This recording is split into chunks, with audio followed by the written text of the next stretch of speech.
Caminho a Cristo. Capítulo 13. Regozijo no Senhor. Os filhos de Deus são chamados a ser representantes de Cristo, manifestando a bondade e a misericórdia do Senhor. Como Cristo nos revelou a nós o verdadeiro caráter do Pai, assim temos de manifestar Cristo ao mundo, o qual lhe desconhece o terno e compassivo amor. Assim como tu me enviaste ao mundo, disse Jesus, também eu os enviei ao mundo, para que o mundo creia que tu me enviaste. Eu neles, e tu em mim, para que o mundo conheça, que tu me enviaste a mim. O apóstolo Paulo diz aos discípulos de Jesus: é manifesto que vós sois a carta de Cristo, conhecida e lida por todos os homens. Em cada um de seus filhos Jesus, envia uma carta ao mundo. Se sois seguidores de Cristo, ele manda por vosso intermédio uma carta à família, à cidade, à rua em que residis. Habitando em vós, Jesus deseja falar ao coração dos que não se acham relacionados com ele. Talvez não leiam a Bíblia, ou não escutem a voz que lhes fala de suas páginas, não veem o amor de Deus manifestado em suas obras.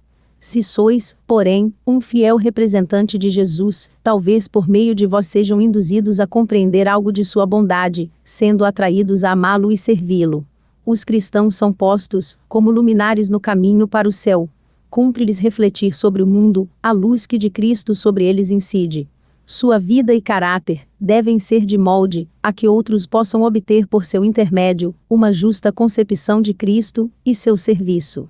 Se representamos a Cristo, faremos com que seu serviço apareça atrativo, como na realidade o é. Cristãos que acumulam sombras e tristezas em sua alma, que murmuram e se queixam, estão dando aos outros uma falsa ideia de Deus e da vida cristã. Dão a impressão de que Deus não se compraz em que seus filhos sejam felizes, dando assim um falso testemunho de nosso Pai Celestial. Satanás exulta quando pode levar os filhos de Deus à incredulidade e ao desalento. Deleita-se em ver-nos desconfiando de Deus, duvidando de sua boa vontade e poder de salvar-nos. Apraz-lhe fazer-nos pensar que as providências do Senhor visam a prejudicar-nos. É a obra de Satanás representar o Senhor como falto de compaixão e piedade. Deturpa a verdade a seu respeito. Enche a imaginação de ideias errôneas relativamente a Deus, e, em vez de fixarmos a mente na verdade quanto a nosso Pai Celeste, muitas vezes a demoramos nas falsidades de Satanás, e desonramos a Deus desconfiando dele, e contra ele murmurando. Satanás busca sempre tornar a vida religiosa sombria. Deseja que se nos afigure trabalhosa e difícil, e, quando o crente, em sua vida, faz aparecer sua religião sob esse aspecto, está, por sua incredulidade, confirmando a mentira de Satanás. Muitos através da estrada da vida, pensam demasiado em seus erros e faltas e decepções, ficando com o coração cheio de amargura e desalento. Durante minha estada na Europa, certa irmã que assim fazia, achando-se profundamente acabrunhada, escreveu-me pedindo uma palavra de animação. Na noite seguinte à leitura de sua carta, sonhei que me achava num jardim, e alguém que parecia o dono do mesmo me ia conduzindo por ele. Eu apanhava as flores, e fruía-lhes o aroma, quando essa irmã, que ia a meu lado, me chamou a atenção para alguns feios cardos, que lhe embaraçavam o caminho. Ali estava ela, lamentando-se e afligindo-se. Não andava pelo caminho, em seguimento do guia, mas ia por entre os espinhos e cardos. Oh, lamentava ela, que pena que este belo jardim esteja assim tão feio por causa dos espinhos. Então, o guia disse: não te importes com os espinhos, pois só te podem magoar. Colhe as rosas, os lírios e os cravos. Acaso não tendes tido quadros luminosos em vossa vida? Não haveis experimentado preciosos momentos, em que vosso coração pulsou de alegria a influência do Espírito de Deus? Volvendo olhar aos capítulos de vossa passada existência, não encontrais algumas páginas aprazíveis? Acaso as promessas de Deus, quais flores fragrantes, não crescem a cada passo na vereda que trilhais? E não permitireis que sua beleza e suavidade vos encham de alegria o coração?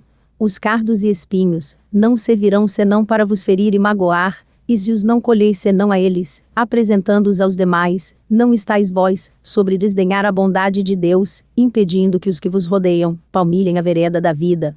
Não é sábio ajuntar todas as penosas recordações da vida passada, injustiças e decepções, e falar tanto sobre elas, e lamentá-las tanto, que nos sintamos esmagados pelo desânimo.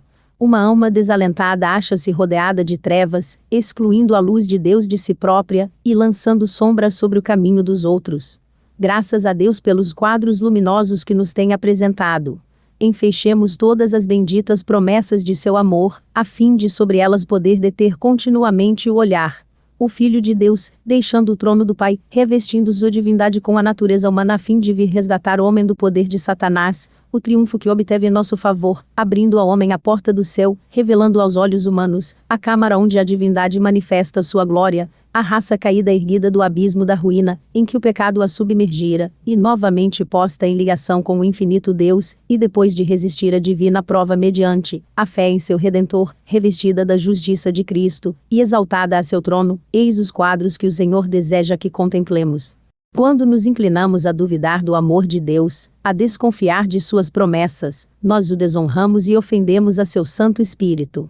Quais seriam os sentimentos de uma mãe cujos filhos estivessem sempre a se queixar dela, como se ela os não quisesse ver felizes, quando o esforço de toda sua existência era o seu bem-estar e proporcionar-lhes conforto?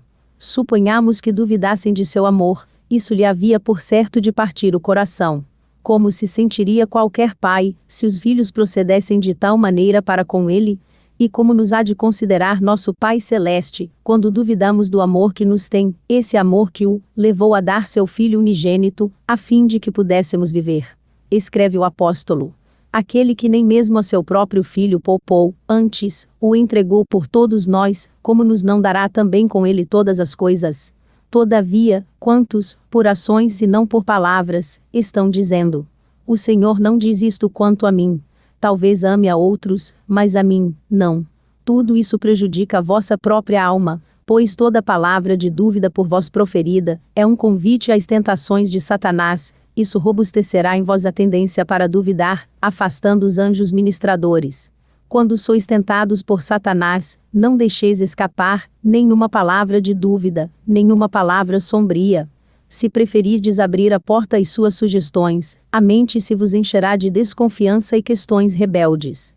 Se externardes vossos sentimentos, toda dúvida que manifestardes não somente terá sua reação sobre vós mesmos, mas será uma semente que germinará e dará fruto na vida dos outros, e talvez se torne impossível destruir a influência de vossas palavras. Possivelmente vos recobrareis dos assaltos do tentador, e de seus ardis, mas outros, que hajam sido dominados por vossa influência, talvez não se possam libertar das dúvidas que lhe sugeristes. Como é importante que só saia de nossos lábios aquilo, que promova vida e força espirituais. Os anjos estão atentos, para ouvir a espécie do testemunho, que estáis dando ao mundo quanto a vosso divino Mestre. Que a vossa conversação tenha por objeto aquele, que vive para interceder por vós perante o Pai. Ao pegardes na mão de um amigo, esteja em vossos lábios e coração um louvor a Deus. Isso há de atrair seus pensamentos para Jesus. Todos passam por provações, por desgostos duros de suportar, por tentações difíceis de resistir. Não conteis vossas aflições a vossos semelhantes, também mortais, mas levai tudo a Deus em oração. Tomai como regra nunca proferir uma palavra de dúvida, ou de desânimo. Está em vós fazer muito, para iluminar a existência de outros, para lhes fortalecer os esforços, mediante palavras de esperança e santa alegria. Há muita alma valorosa terrivelmente assaltada por tentações, prestes a desfalecer no conflito com o próprio eu, e os poderes do mal. Não desalenteis essa alma em sua penosa luta.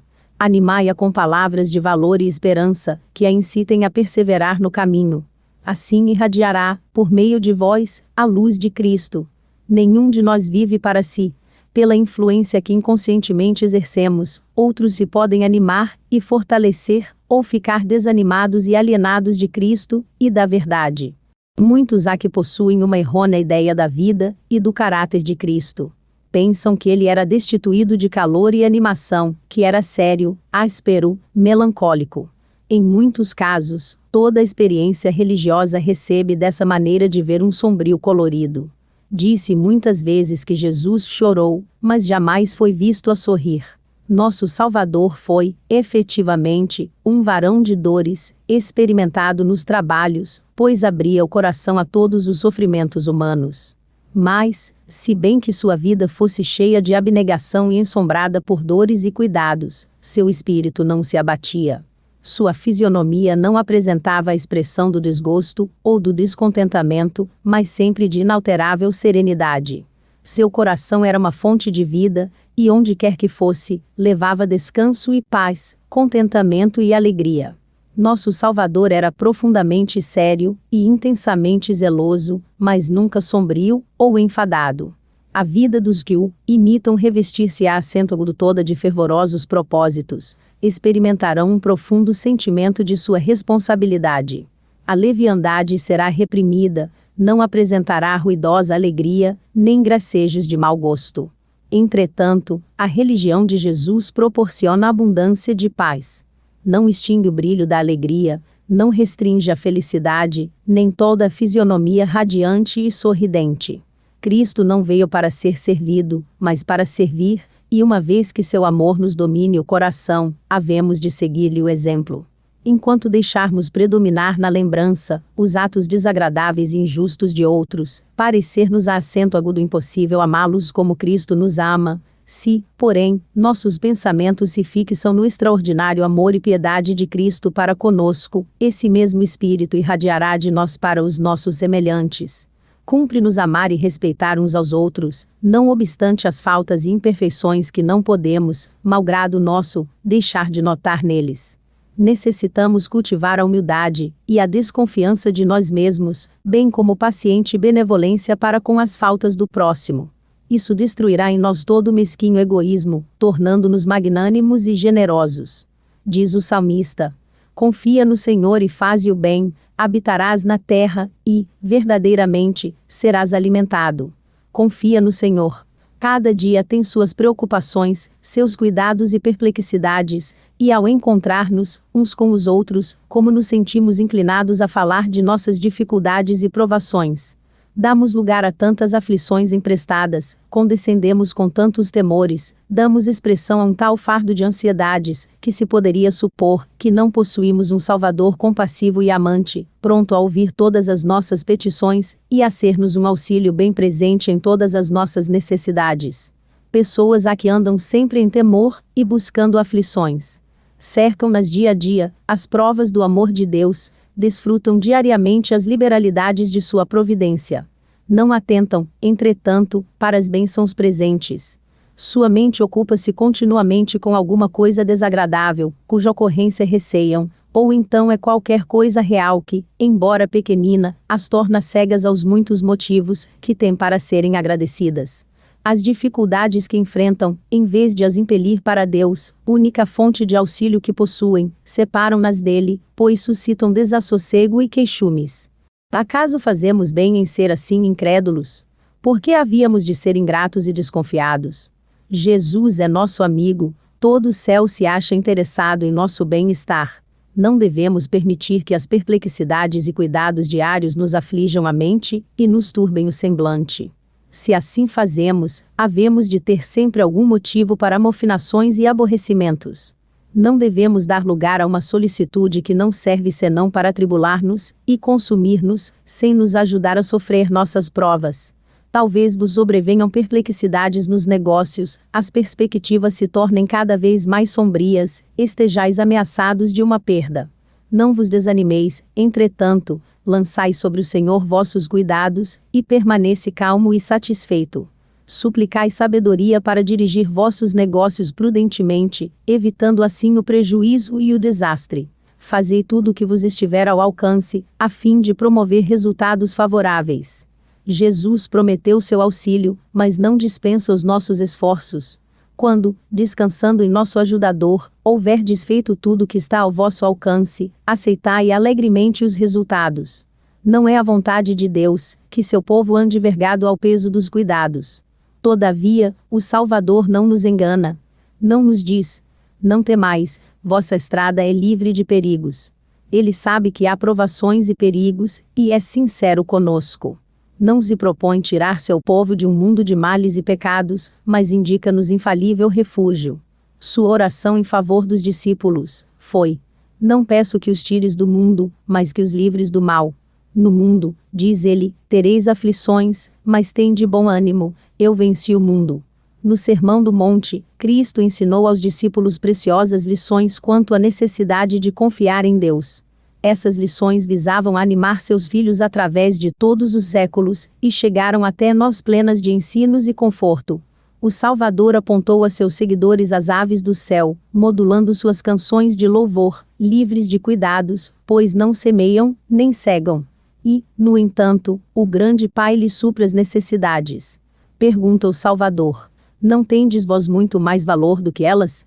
O grande provedor dos homens e animais abre as mãos e supre a necessidade de todas as suas criaturas.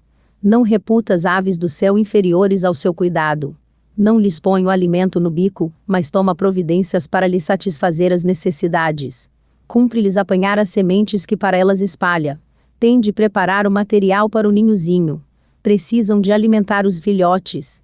E saem ao seu trabalho cantando, pois vosso Pai Celestial as alimenta. E não tendes vós muito mais valor do que elas? Não tendes vós, como adoradores inteligentes e espirituais, mais valor do que as aves do céu? Não há de o autor de nosso ser, o conservador de nossa existência, aquele que nos formou à sua própria e divina imagem, não há de ele prover as nossas necessidades, se tão somente nele confiarmos? Cristo apresentou a seus discípulos as flores do campo crescendo profusamente, resplandecendo na singela beleza, com que o Pai Celeste as dotou, como testemunho de seu amor aos homens. Disse ele: olhai para os lírios do campo, como eles crescem. A beleza e simplicidade dessas flores naturais sobrepujam em muito o esplendor de Salomão. Os mais suntuosos adornos criados pelos primores da arte não se podem comparar com a graça natural e a magnífica beleza das flores criadas por Deus. Jesus pergunta: pois, se Deus assim veste a erva do campo, que hoje existe, e amanhã é lançada no forno, não vos vestirá muito mais a vós, homens de pequena fé? Se Deus, o divino artista, dá as singelas flores que num dia perecem, suas suaves e variegadas cores, quão maior não será o cuidado por ele dedicado aos que foram criados à sua própria imagem. Esta lição de Cristo é uma repreensão à ansiedade, às perplexidades e à dúvida do coração falto de fé. O Senhor deseja ver felizes todos os seus filhos, em paz e obediência. Diz Jesus: deixo-vos a minha paz vos dou. Não vou-la dou como o mundo a dá. Não se turbe o vosso coração, nem se atemorize.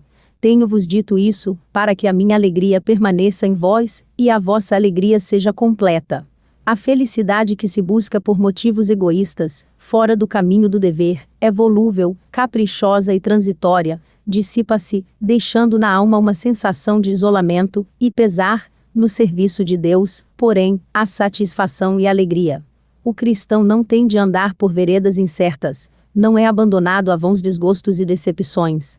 Ainda que não nos sejam dados os prazeres desta vida, podemos, não obstante, sentir-nos felizes por esperar a vida por vir.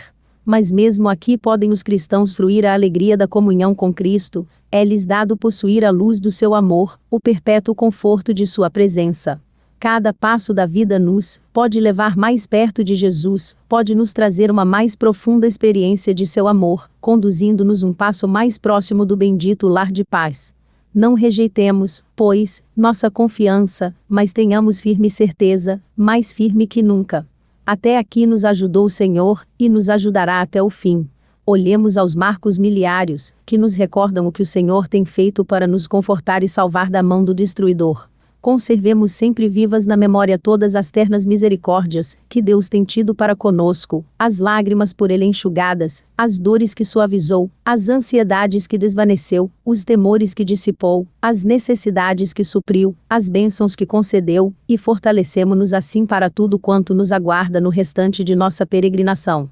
Não podemos senão esperar novas perplexidades na luta que está para vir, mas podemos fixar a vista no passado, da mesma maneira que no futuro, e dizer: até aqui nos ajudou o Senhor, e a tua força será como os teus dias. As provações não excederão as forças que nos serão dadas para suportar. Empreendamos, pois, nossa tarefa onde quer que a encontremos, crendo que, seja o que for que sobrevier, ser-nos-á assento agudo concedida, a força proporcional à provação. E afinal abrir-se-ão as portas do céu, para dar entrada aos filhos de Deus, e dos lábios do Rei da Glória brotarão as palavras que lhe soarão aos ouvidos qual música inefável. Vinde, benditos de meu Pai, possuí por herança o reino que vos está preparado desde a fundação do mundo. Então os remidos receberão as boas-vindas às moradas, que Jesus lhes está preparando.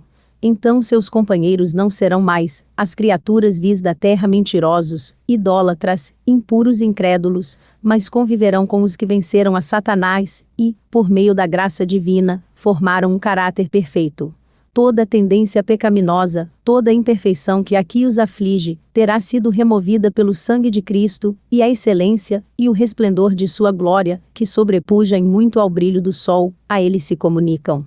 E dele se irradia a beleza moral e perfeição de seu caráter, de valor incomparavelmente superior à glória externa. Acham-se irrepreensíveis perante o grande trono branco, compartilhando a dignidade e os privilégios dos anjos. Em vista da gloriosa herança que lhe poderá pertencer, que dará ao homem em recompensa da sua alma. Ainda que seja pobre, possui todavia em si mesmo uma riqueza e uma dignidade que o mundo não pode conceder.